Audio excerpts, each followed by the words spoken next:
வந்தீங்களா? 2 minutes before. இப்படி யாடி மோட்டு போட்டுட்டுது? Phone வரப்போகுது எனக்கு. மோட்டர் ஆஃப் பண்ணியாச்சா? ஃபோன் வரும் நினைச்சேன், ஃபோன் வந்துருச்சு. எவனே ஆன் பண்ணு?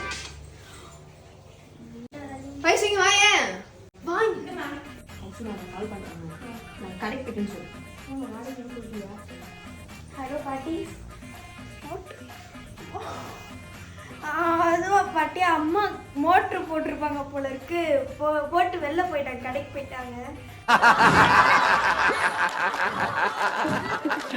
சாம்பார் ஆப்பு எனக்கு.